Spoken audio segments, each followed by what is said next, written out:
Mbok Yao Bea Cukai ini sebagai instansi pemerintah itu mawas diri lah, tahu diri bahwa ini alat untuk apa dan untuk siapa. Kalau itu untuk diperjualbelikan komersial, diberikan pajak sekian wajar lah.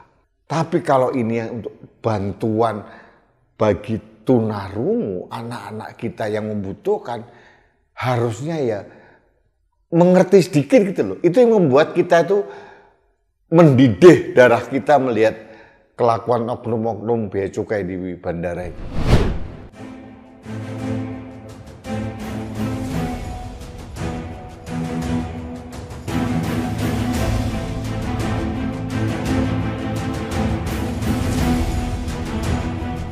Halo Sobat Indonesia, kita bertemu kembali dalam Opini Rudi edisi akhir pekan. Hari ini tanggal 27 April 2024. Sobat Indonesia, Dirjen Direktorat Jenderal Bea Cukai membuat ulah lagi. Ini yang menarik menjadi trending topik untuk hari ini. Beberapa waktu yang lalu sempat heboh tentang pembatasan jumlah barang yang dibawa ke luar negeri maupun yang dibeli dari luar negeri. Heboh, akhirnya polisinya dibatalkan. Ya aneh-aneh aja sih. Yang terakhir hari ini heboh berawal dari cuitan di X yang dulu Twitter itu.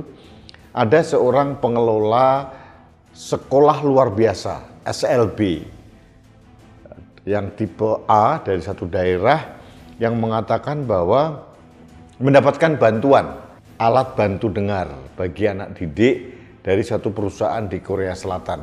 Itu intinya begitu.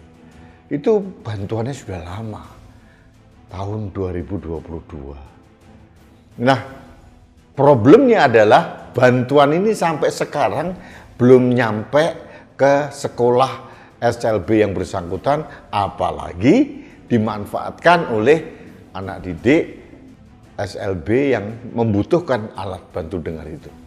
Apa pasalnya?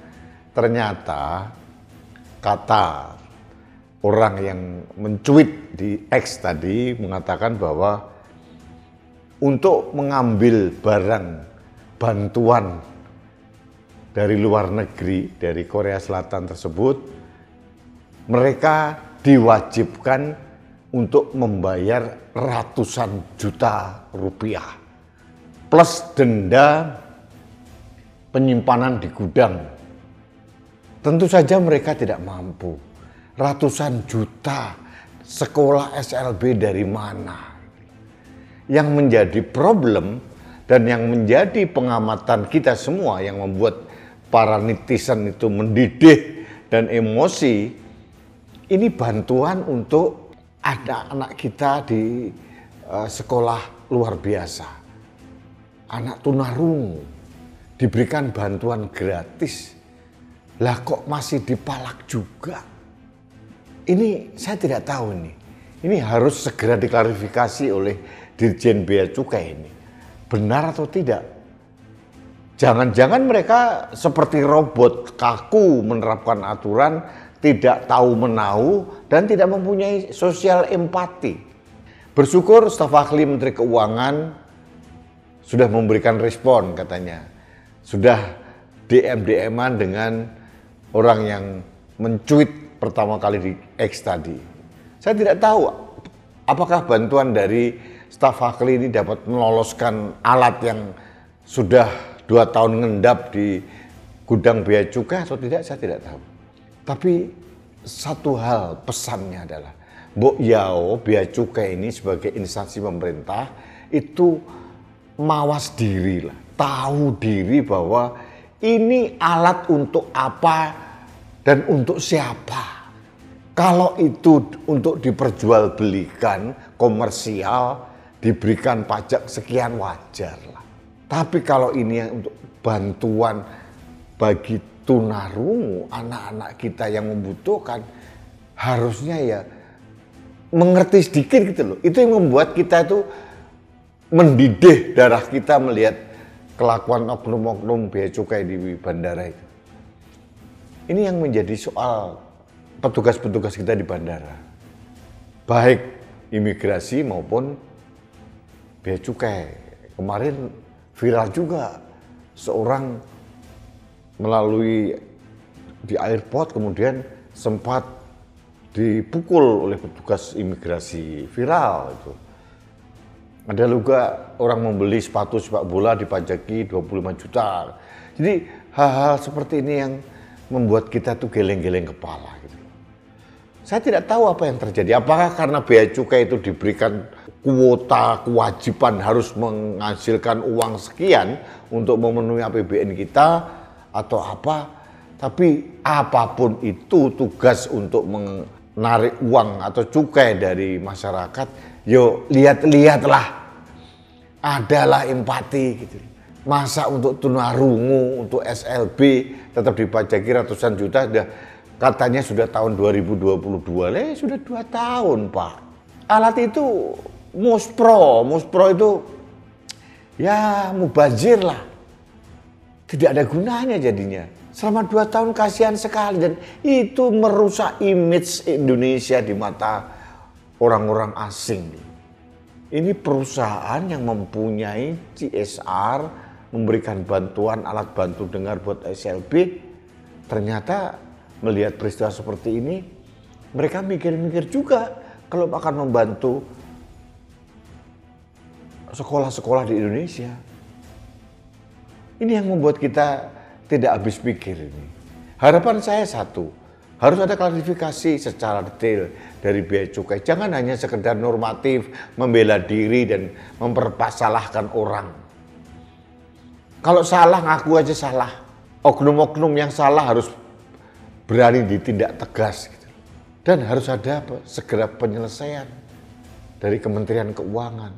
Bea cukai kan di bawah Ibu Sri Mulyani. Bu, tolonglah Bu, anak buah di bawah ini diberikan pengertian lah.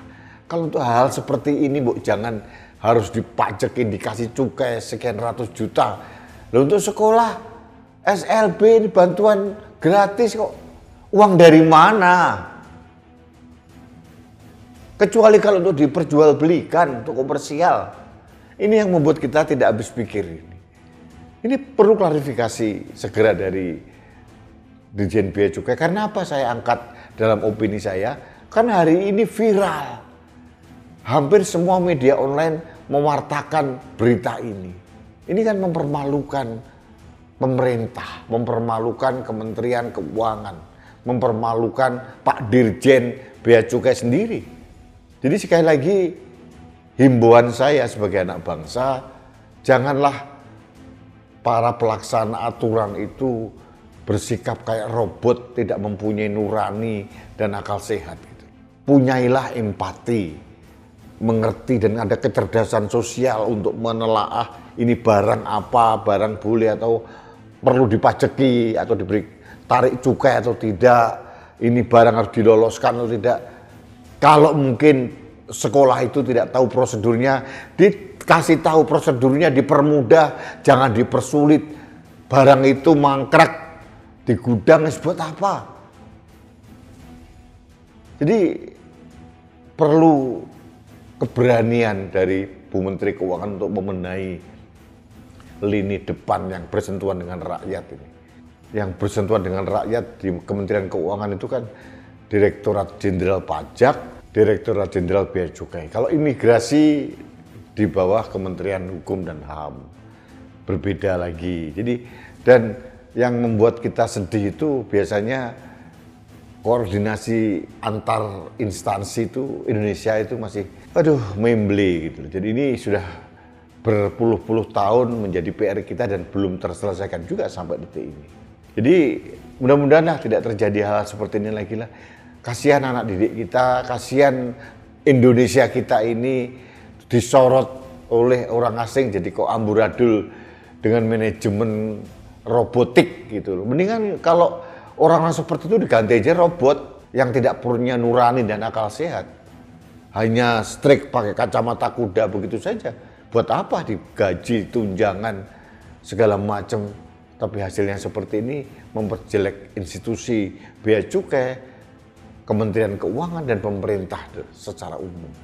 Jadi mohon segera ini diatasi Bu Menteri Keuangan, Pak Dirjen Bea Cukai, jangan sampai hal seperti ini terulang lagi dan jangan sampai mengorbankan anak-anak kita, terutama khususnya yang tunarungu yang membutuhkan alat bantu dengar tadi. Segera diselesaikan tanpa ada embel-embel dipungut uang Rp1 pun, kalau perlu dipermudah diantar sampai sekolahnya, itu baru keren. Bukan malah mempersulit. Itu saran saya. Baiklah sahabat Indonesia, terima kasih Anda telah mengikuti Opini Rudi terkait dengan SLB yang menerima bantuan dari perusahaan Korea Selatan. Ternyata dia tarik uang ratusan juta dan barang masih ngendon di gudang Bea Cukai. Ini perlu klarifikasi dari Bea Cukai, perlu penjelasan yang jelas. Kalau salah, katakanlah salah, minta maaf saja. Jangan berkilah berkelit dengan cara-cara normatif birokratis yang membuat kita muak. Itu saja yang ingin saya sampaikan pada kesempatan ini. Baiklah sahabat Indonesia, terima kasih. Selamat berakhir pekan, selamat malam minggu. Salam hormat saya untuk Anda sekeluarga. Kita bertemu kembali dalam Opini Rudi besok, hari Minggu, 28 April 2024. Salam satu Indonesia, salam Pancasila, salam Indonesia maju. Saya Rudi S. Campbell.